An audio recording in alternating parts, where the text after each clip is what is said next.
Welcome to Nabadarpan YouTube channel. সকলকে স্বাগত জানাই নবদর্পণ ইউটিউব চ্যানেলে।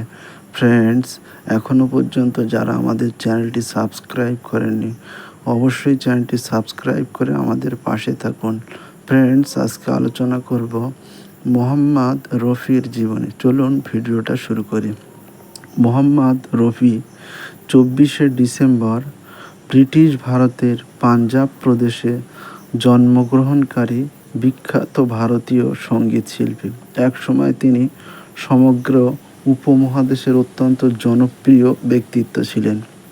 তিনি সঙ্গীত ভুবনে সুদীর্ঘ 4 দশক সময়কাল অতিবাহিত করেন।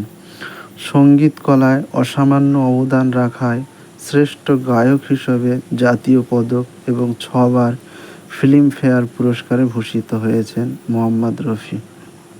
এছাড়াও 1967 সালে ভারত সরকার প্রদত্ত পদ্মশ্রী সম্মানে অভিষিক্ত হয়েছেন। তিনি প্রায় 40 বছর সময়কাল ধরে সঙ্গীত জগতে থাকাকালীন 26,000-এরও অধিক গানে নৈপথ্য গায়ক বা প্লেব্যাক সিঙ্গার হিসাবে সম্পর্কিত ছিলেন। মোহাম্মদ রফি তিনি বহুবিধ গানে অংশ নেওয়ার বিশেষ ক্ষমতার অধিকারী ছিলেন।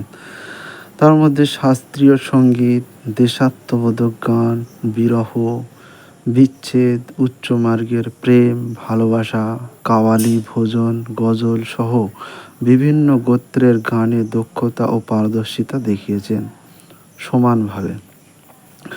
বিশেষ করে হিন্দি এবং উর্দু ভাষায় সমান দক্ষতা থাকায় তার গানগুলোতে বৈচিত্র্য এসেছে সমধিক। হিন্দি সহ কোনকানি, উর্দু, ভোজপুরি, উড়িয়া, পাঞ্জাবি, বাংলা, মারাঠি, সিন্ধি, কানাড়া, গুজরাতি, তেলেগু, মাঘি, মৈথিলি, অহমিয়া ইত্যাদি ভাষায় তিনি গান করেছেন। এছাড়াও গান গেয়েছেন ইংরেজি, ফার্সি, স্প্যানিশ ও ডাচ ভাষায়। 24শে জুলাই 2010 তারিখে টাইমস অফ ইন্ডিয়া পত্রিকায় প্রকাশিত প্রতিবেদনে তার চমকপ্রদ কণ্ঠস্বরকে বিশেষভাবে মূল্যায়িত করা হয়েছে।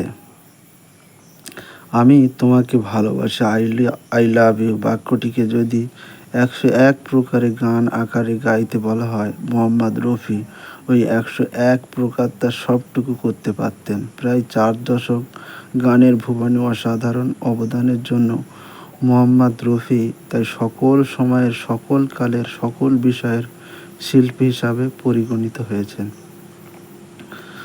তদানীন্তন ব্রিটিশ ভারতের পাঞ্জাব এলাকায় অমৃতসর গ্রামের কাছাকাছি কোটলা সুলতানপুর সিংহের অধিবাসী হাজি আলী মোহাম্মদের ষষ্ঠ সন্তান হিসেবে জন্মগ্রহণ করেন মোহাম্মদ রফি। সঙ্গীত শিল্পী মোহাম্মদ রফির ডাক নাম ছিল ফিকো। তার নিজ গ্রামে এক ফকিরের ভজন গানকে অনুসরণ করে গান গাওয়া শুরু করেন তিনি। জীবিকার সন্ধানে তার বাবা হাজি আলী মোহাম্মদ 1920 সালে লাহোরে চলে যান এবং ভাট্টি গেটের নূর মহল্লায় একটু সেলুনের মালিক হন। তার বড় ভাই মোহাম্মদ দিনের বন্ধু আব্দুল হামিদ লাহোরে অবস্থানকালীন সময়ে রফির সঙ্গীত প্রতিভা দেখে তাকে গান গাইতে সাহস জুগিয়েছিলেন। পরবর্তীতে তিনি রফির শ্যালক হয়েছিলেন। আব্দুল হামিদ পরবর্তী সময়ে তার পরিবারের বড়দের কাছ থেকে সম্মতি আদায় করে তাকে মুম্বাই পাঠান।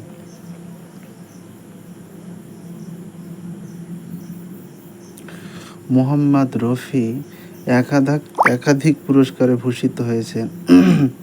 প্রধানমন্ত্রী জওহরলাল নেহরুর কাছ থেকে প্রথম স্বাধীনতা দিবসে রৌপ্য পদক গ্রহণ করেন। ভারত সরকার কর্তৃক পদ্মশ্রী পুরস্কার লাভ করেন। 1974 সালে তেরি গলি মে রাখেঙ্গে কদম আজকে বাগদানের জন্য ফিল্ম ওয়ার্ল্ড ম্যাগাজিনের পক্ষ থেকে সেরা গায়কের পুরস্কার লাভ করেন। সকলে ভালো থাকবেন, সুস্থ থাকবেন, আর আমাদের চ্যানেলটি সাবস্ক্রাইব করে অবশ্যই আমাদের পাশে থাকবেন। Thank you for watching.